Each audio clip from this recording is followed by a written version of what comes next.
will lose its prize to the others, unless it leaves the pool.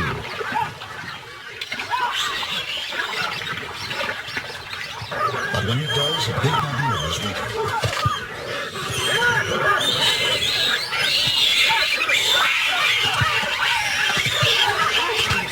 The croc drops the baby. But the brave rescue is too late.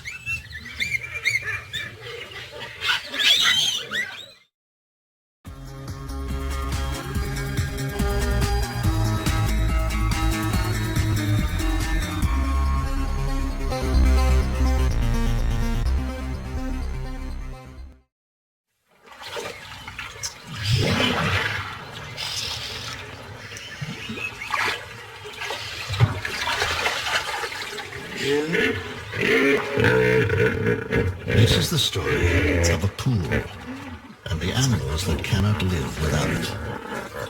It's a place where hippos and crocodiles survive in mysterious harmony. A crowded pool where predator and prey are drawn together and where strange things happen that have rarely been seen before.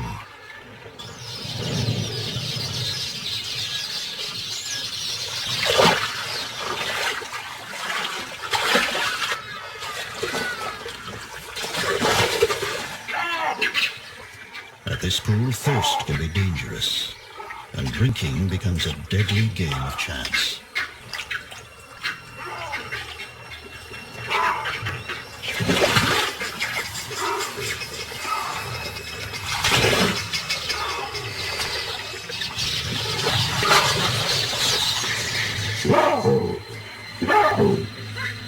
When the pool shrinks in an unrelenting drought, there is a desperate fight for life.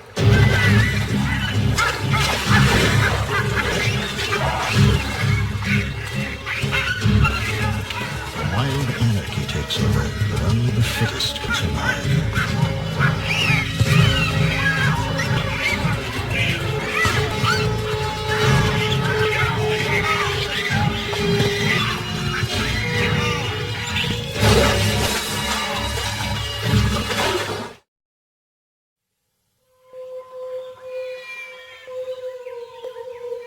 A river in Africa. It's known as the Lavuvu, or Hippo River. And where land and river meet, there exists a rich concentration of animals.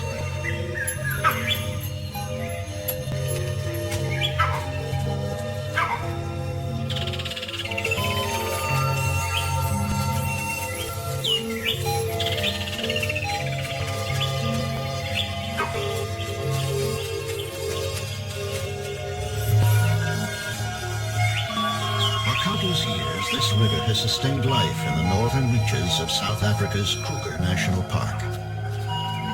When good rains have fallen, there is abundant water for all. But this year, little rain fell. The river dwindled to a narrow channel and finally stopped flowing. The pools that remain in the riverbed are life-sustaining oases. And this, which is one of the largest and deepest and has never been known to go dry, is a favorite refuge for hippos and crocodiles. For those who have to drink here each day, the challenge is to drink and survive.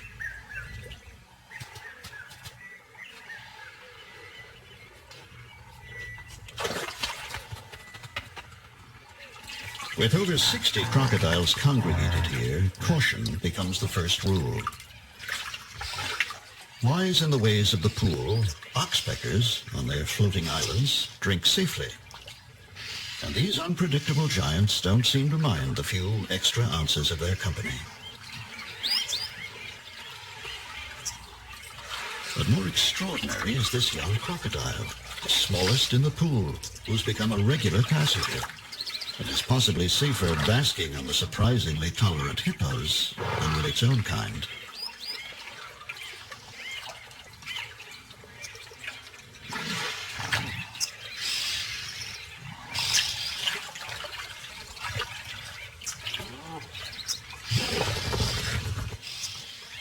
Wily baboons have another strategy.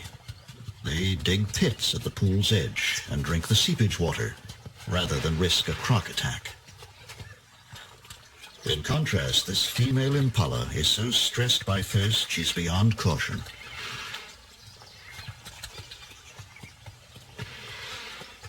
Dazed and distracted, she finally drinks in the worst possible place.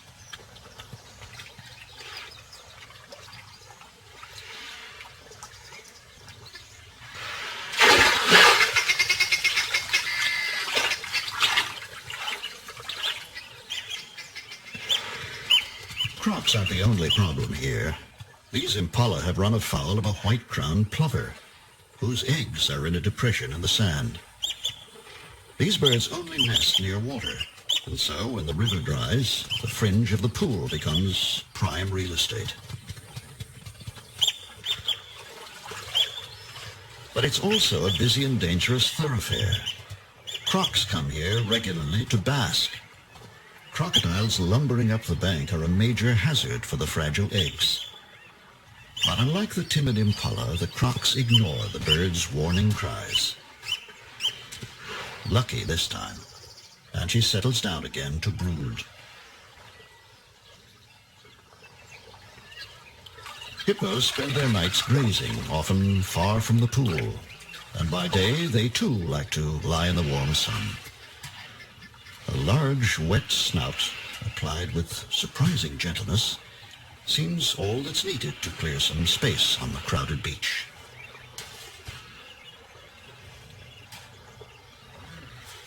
There's no hurry. We're all relaxed and easy here, and the great reptiles gradually respond to gentle nudges until all are accommodated to their liking.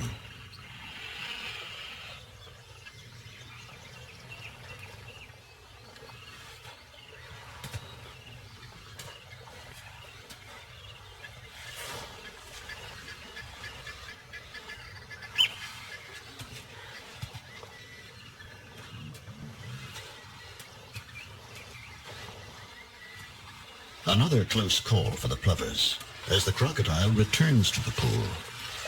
But it's all just part of the price for a good waterfront site.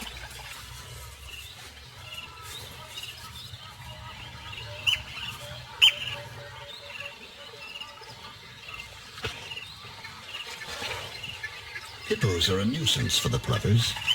They don't leave much space between them.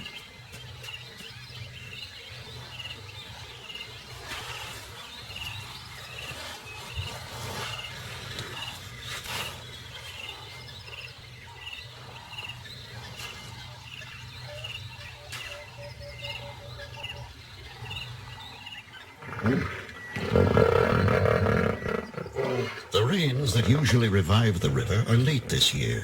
The water level in the pool drops rapidly. Fishing birds move in and find good pickings among the fish trapped in the shallows.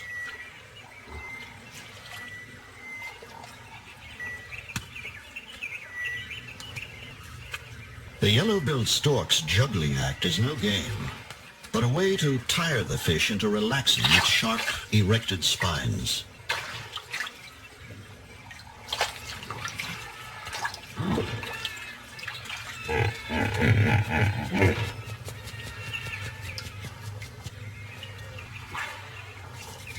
Crocs eat fish too. They're also cunning thieves who deliberately harass the birds into dropping their fish.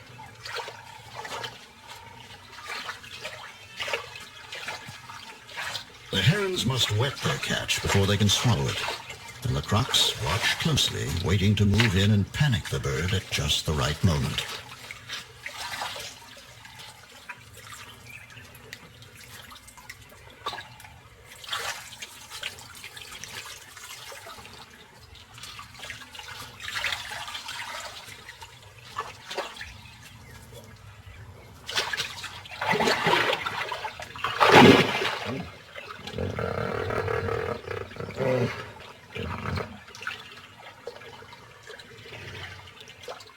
Sometimes these water birds appear to live a charmed life and to be mysteriously immune from attack by crocodiles.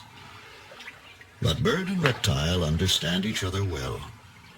and the crocs seem to know these birds are just too alert to be easily caught.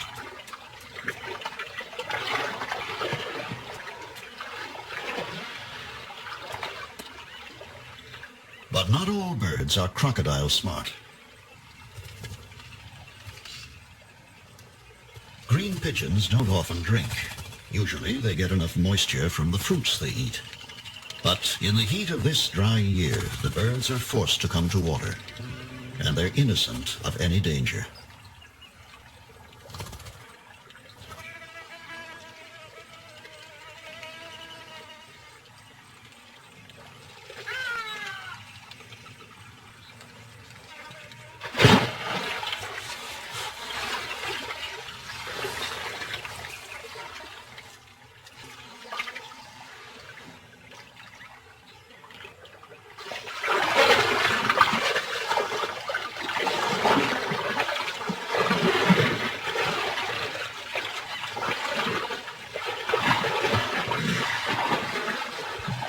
The sight of crocodiles spinning in a feeding frenzy is enough to frighten most animals away.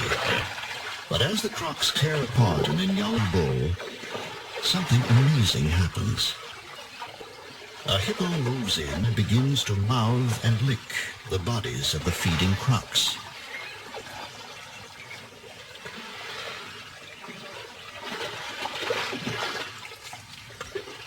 Hippos are strictly vegetarian. She hasn't come for a share of the spoils. Why she intrudes in this way is a mystery.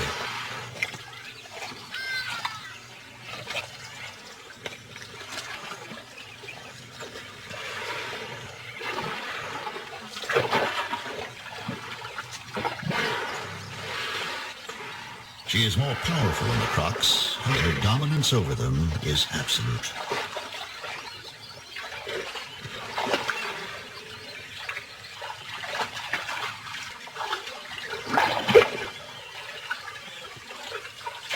She prods and licks the face of the biggest croc in the pool, even as it struggles to swallow the skull of the antelope.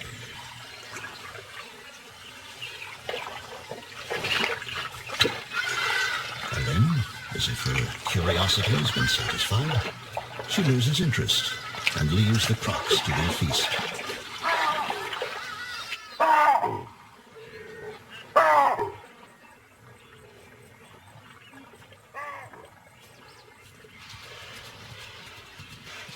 Elephants don't have to worry about crocodiles when they drink, but they still prefer the cleaner water in the pits and vigorously dig them out.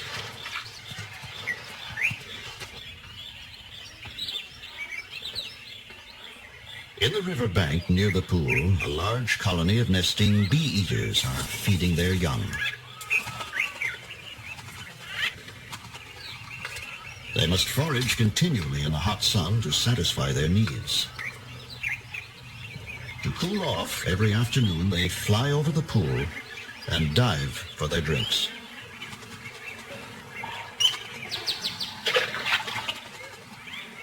For some of the crocs, this is the signal to take up positions.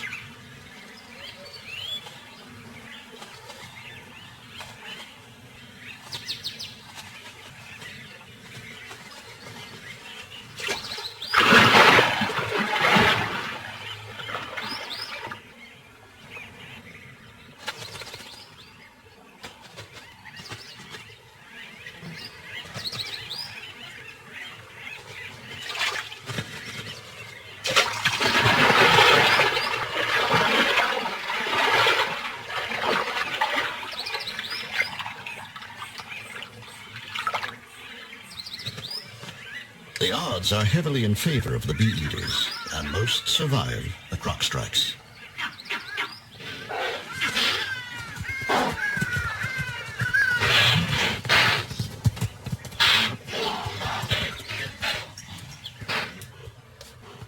A thirsty lioness comes to water.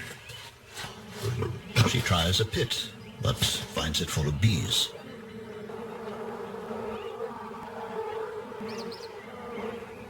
She decides to risk the pool. In heat like this, the bees need water too. lions can go without water for a long time, but this one is a nursing mother. She must drink.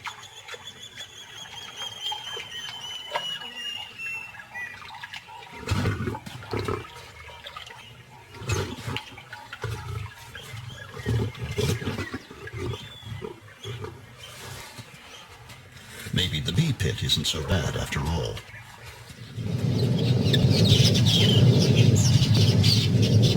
Large flocks of quelias are in the area, searching for seed and grain. As they stop by the pool to drink, their busy fluttering at the water's edge inspires the crocodiles with keen and almost sporting enthusiasm.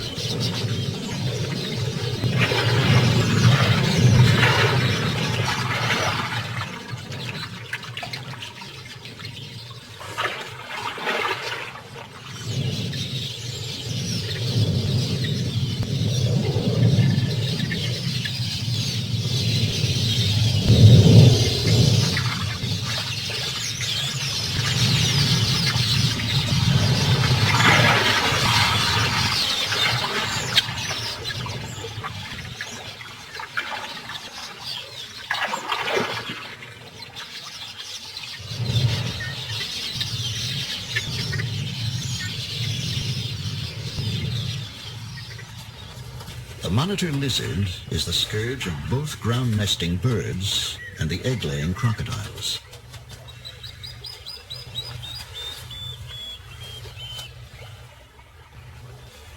It's a voracious predator, particularly partial to eggs.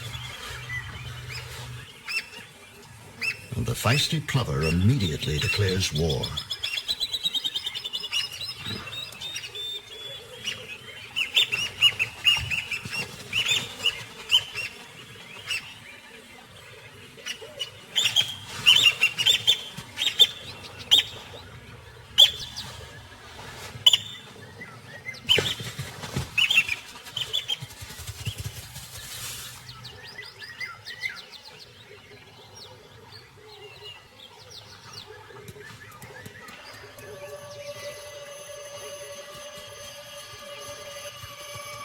During the heat of the day, the sand becomes unbearably hot and burns the skin between the impala's hooves.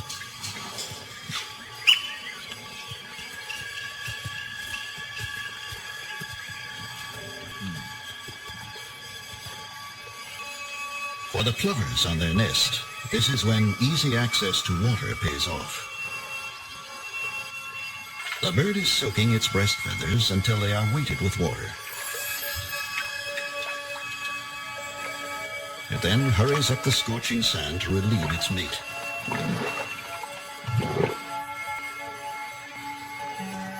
The plovers are brooding on sand that feels hot enough to fry an egg, and by midday they are changing guard at the nest every 10 minutes.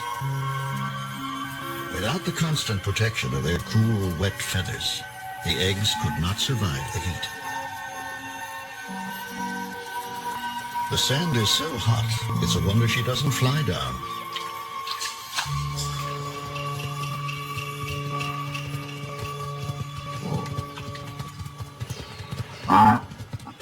These buffalo have just one thing in mind. The usual watering places are dry now, and they've had a long, hot journey to get here.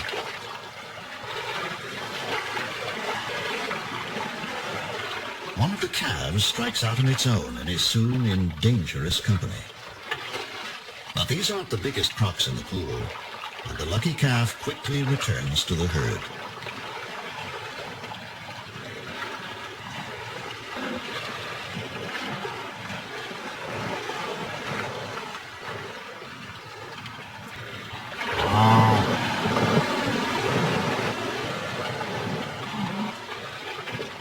Croc's intentions are clear enough, but before they can find a small enough victim, the buffalo decide it's time to leave.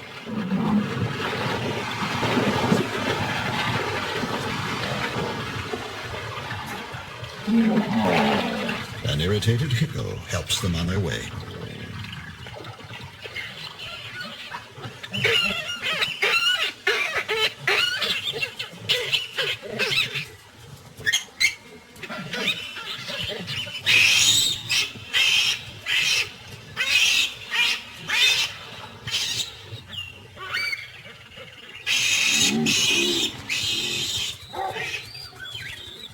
drought and heat are now so severe that some animals with small young cannot supply enough milk, and thirsty youngsters follow their mothers to water before they're weaned, or wise enough to know how to drink.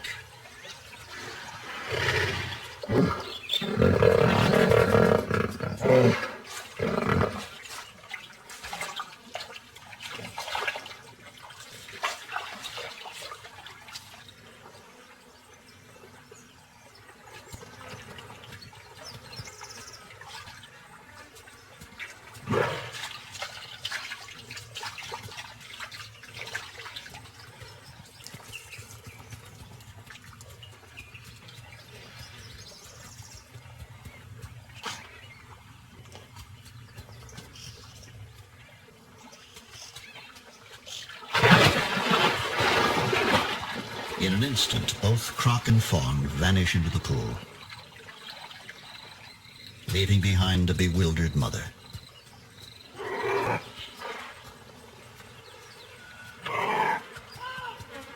Somewhere under the surface of the pool, the crocodile lies low with its prey, waiting for an opportune moment to eat without having to share.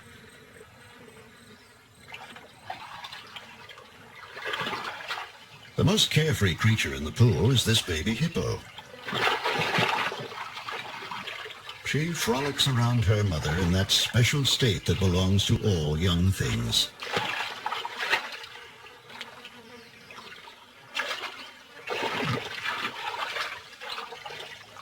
She is oblivious to the dangers in her world.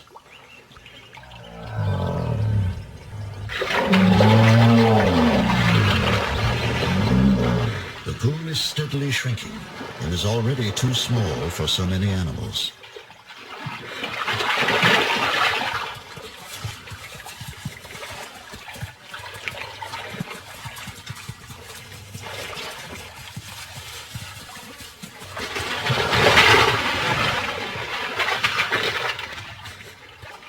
But the hippos can't settle fights caused by overcrowding. There is no place else to go. As usual now, the hippos subside in an uneasy truce.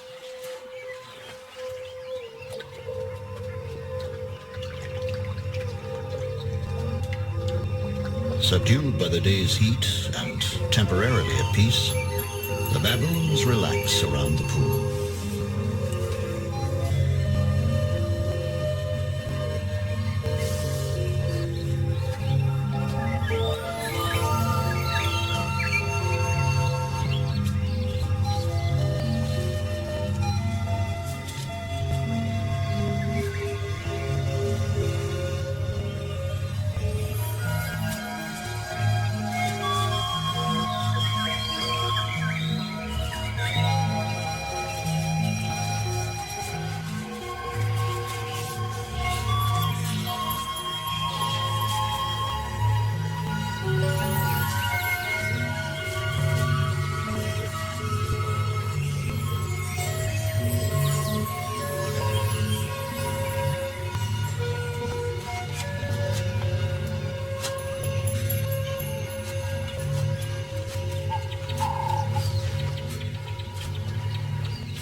His peace is shattered by a familiar cry of outrage. He's innocent, but he's too close to the nest, and the plover has a good eye for trouble. And young male baboons are especially targeted.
sudden spat between rival crocs sends a ripple of panic through the pool.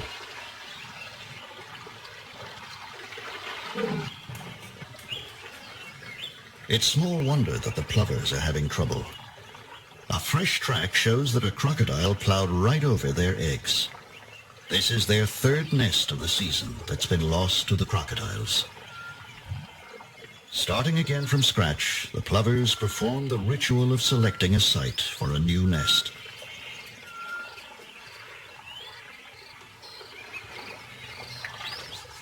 The baby hippo is exploring her world. The restraint of the crocodile seems out of character.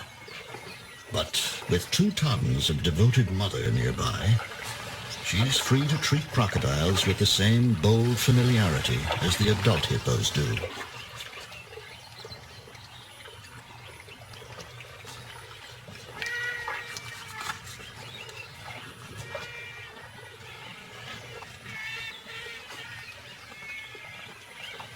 These great artists of violence are obliged to hold a kindly pose as the hippo child wanders in her playground of gently smiling dragons and slobbers on their tails.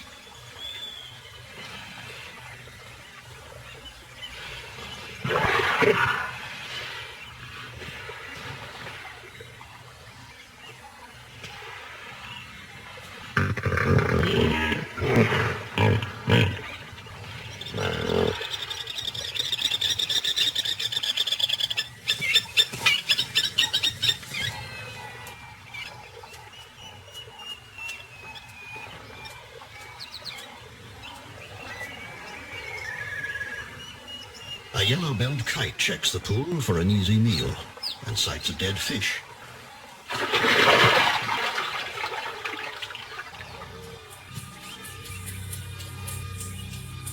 The surrounding land is parched and bare, and each night the hippos must trek for miles to find grazing.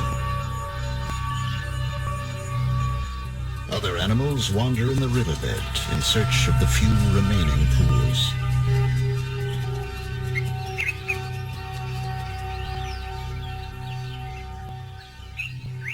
But most now are little more than reeking mud wallows, full of dead and dying fish.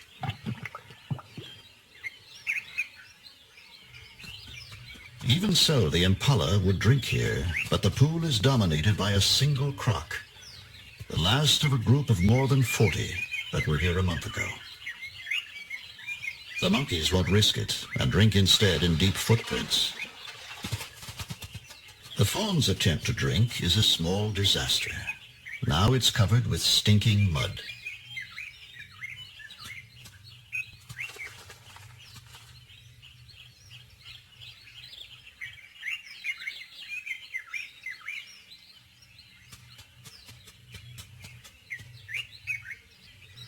The mother sniffs her offspring but doesn't recognize it in this foul disguise.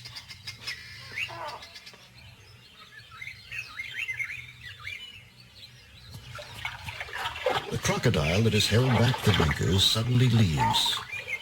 Perhaps there is no future for it in this tiny pool.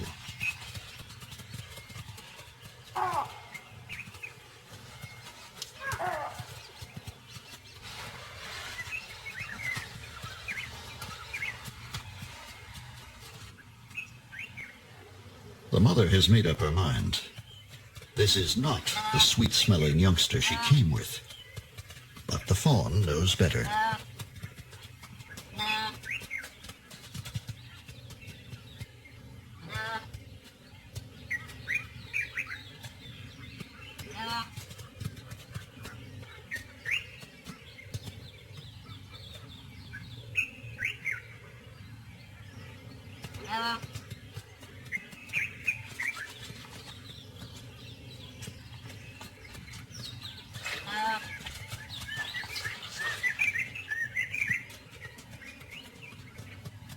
The little impala is persistent. Soon the mud will wear off, and the mother will again accept her.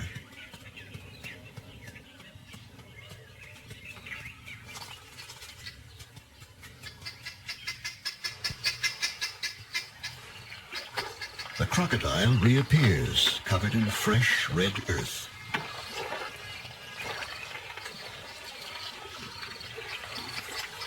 She thrusts her head into the mud and swings it from side to side.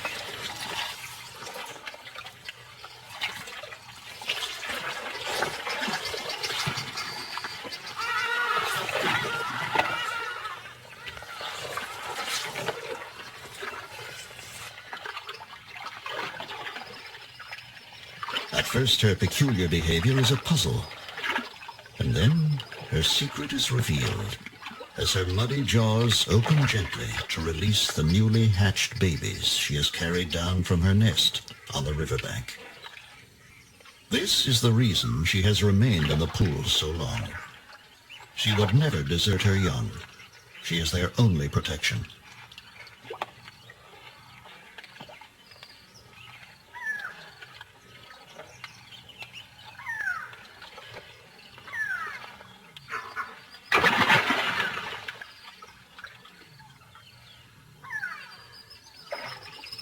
But between predators and the thick mud, there is no chance for the little crocs. And all will die within an hour.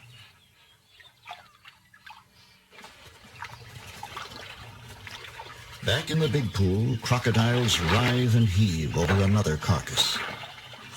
And once again, hippos are amidst the frenzy.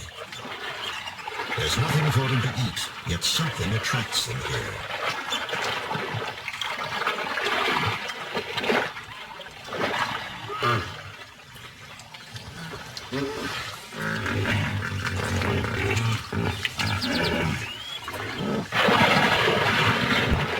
With jaws clamped tight on the carcass, the croc spins until a piece breaks off. The hippos seem content to gently interrupt the spinning crocs from time to time, but no one knows why they attend these terrible feasts.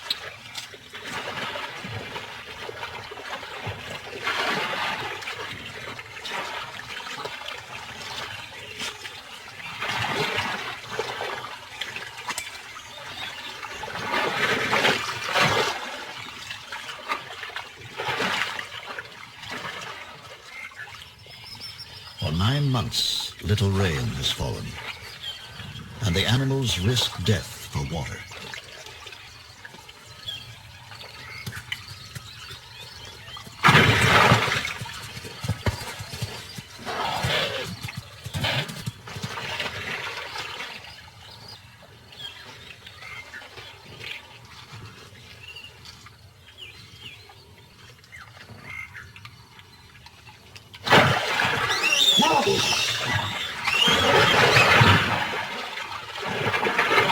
The hippo's calm is disturbed by the violent arrival of the croc's latest victim. For this one, there will be no lucky escape.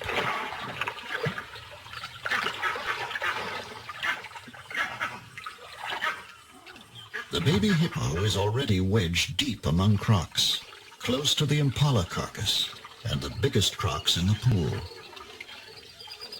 The mother then does a strange thing. Rousing herself to investigate the scene, she pushes her baby almost onto the impala and then retreats, leaving her calf between these jaws and the meal. The mother's presence is enough to ensure her safety, though baby seems less certain. But the mother knows they wouldn't dare, and she drifts back into the secure slumbers of the strong.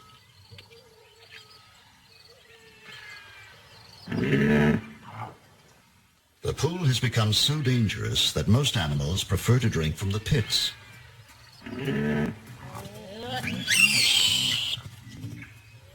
But a fierce comedy of survival results when so many are desperate for water.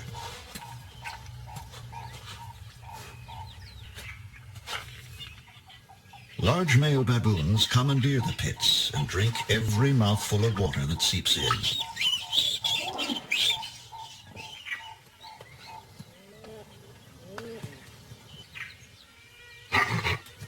They can scare off most animals, but sharp horns have the advantage, and the baboon reluctantly gives way.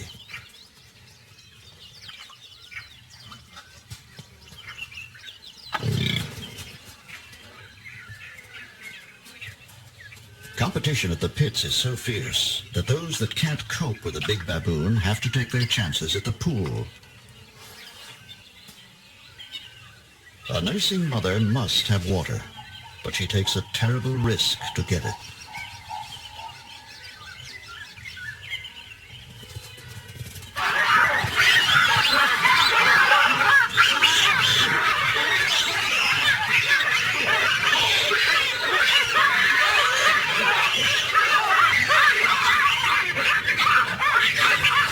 The mother has thrown herself free.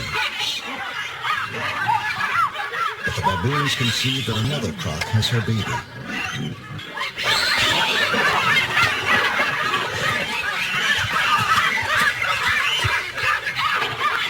The croc will lose its prize to the others, unless it leaves the pool.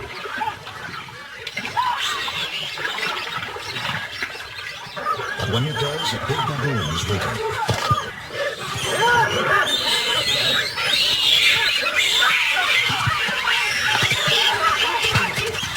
Drops the baby.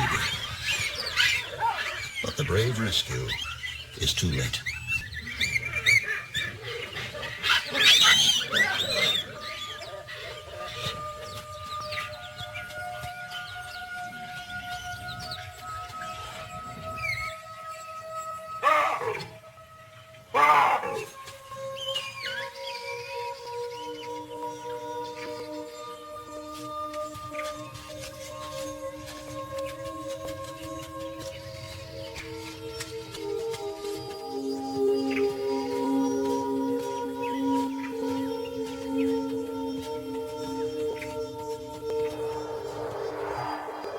The drought continues. It has become the worst in living memory.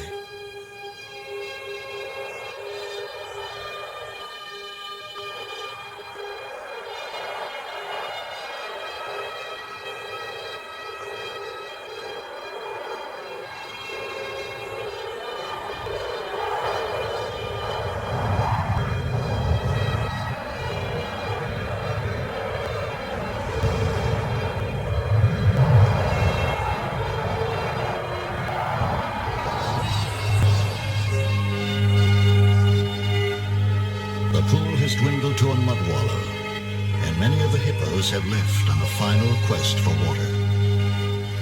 But for an increasing crowd of animals, their only chance of salvation lies here. For the plovers, no eggs have survived these cruel and chaotic conditions. Every day, an assembly of desperate animals gathers around the pool.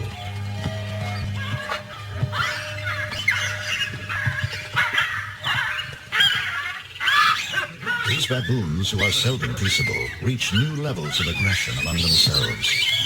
Even mothers with small babies do not escape the brutal bullying.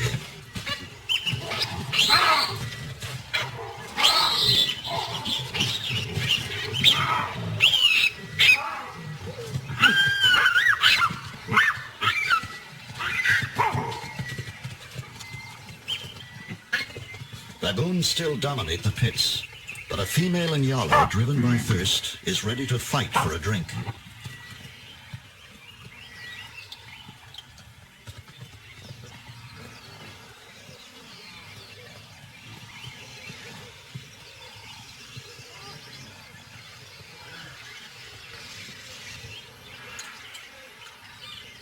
Each day now, a few baboons appear with blood on their hands.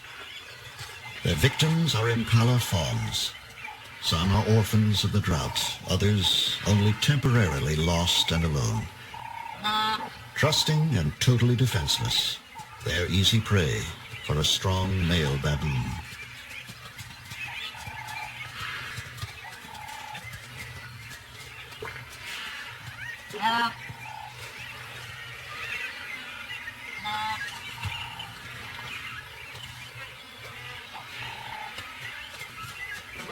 Unaware of the fate of her offspring, the mother ranges up and down the pool, calling.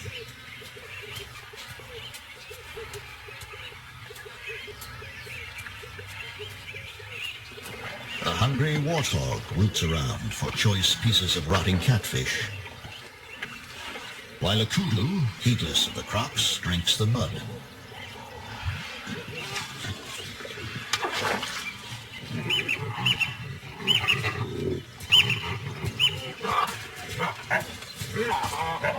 The baboon didn't keep his kill to himself for long.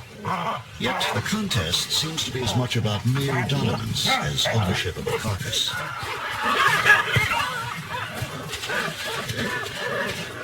Meanwhile, the warthog sees a good opportunity. She's a little slow and no match for an agile baboon.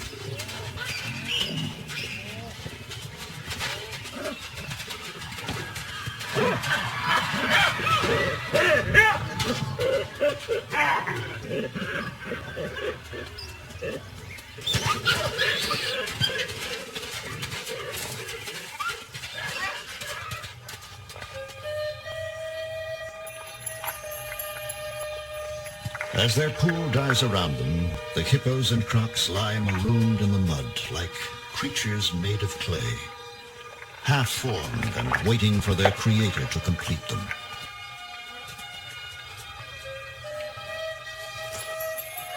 A baboon risks all on a thin crust of mud as she searches for puddles on the surface, while all around her lie more than 100 crocodiles, indistinguishable from the mud.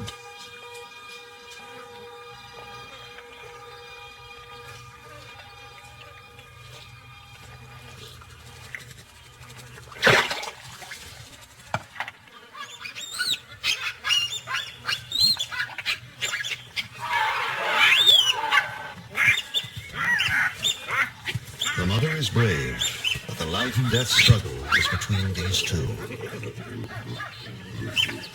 If baboons have nightmares, this is surely one of them.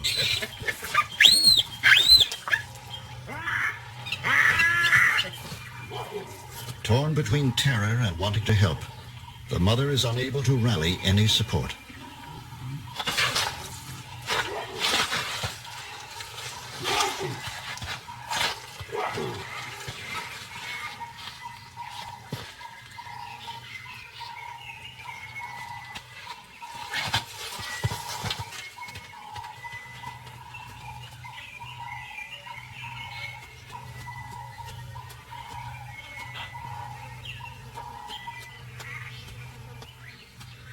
She has escaped with muddy legs, a sore face, and possibly a haunting memory.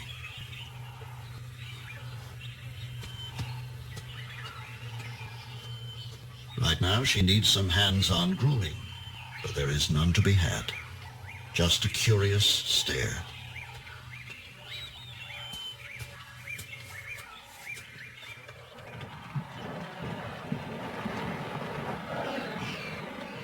When everything seems to have reached the end of endurance, the sky fills with clouds, and relief seems at hand.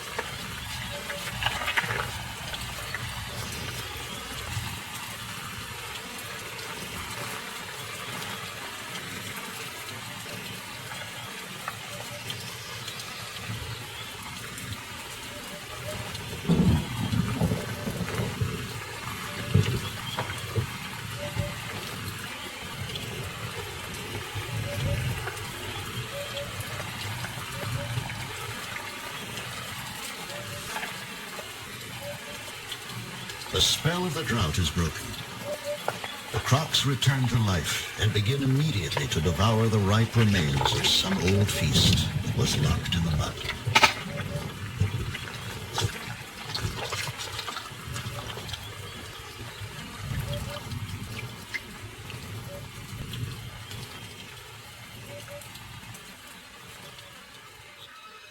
But the rain was just a fleeting reminder of better times. It does not break the drought.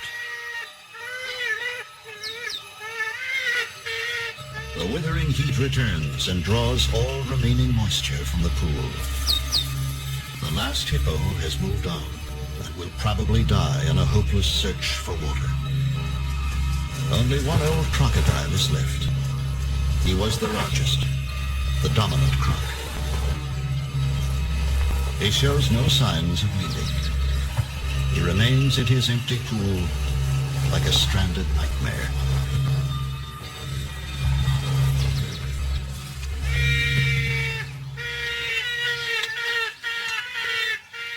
The other crocs have taken shelter from the scorching sun and the vegetation around the pool.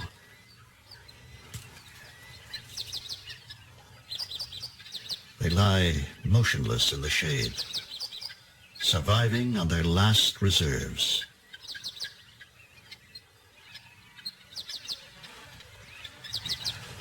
The old male croc only pushes deeper into the mud, covering himself with the remains of his pool.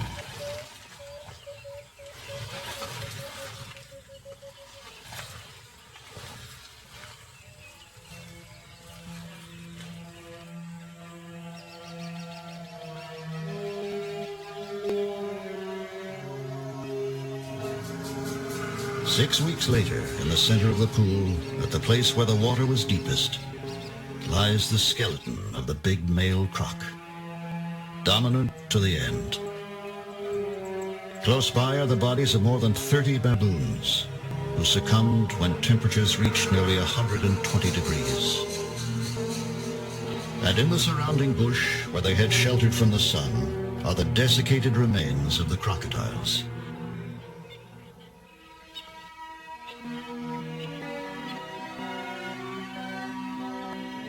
But there are survivors. In holes dug deep into the riverbanks, there are a few crocs.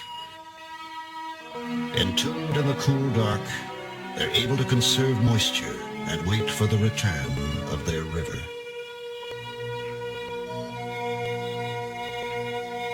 For someday, beyond the distant hills, where the weather is made, it will rain again.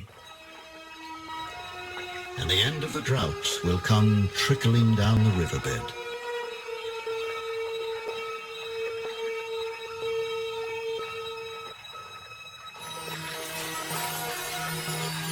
No wild calls will welcome this sight. But as the river surges and flows deep enough to swim in, who's to say that the crocodiles won't rejoice and the birds won't revel in that first flooding? In nature, there are few happy endings. Instead, there is a continuing.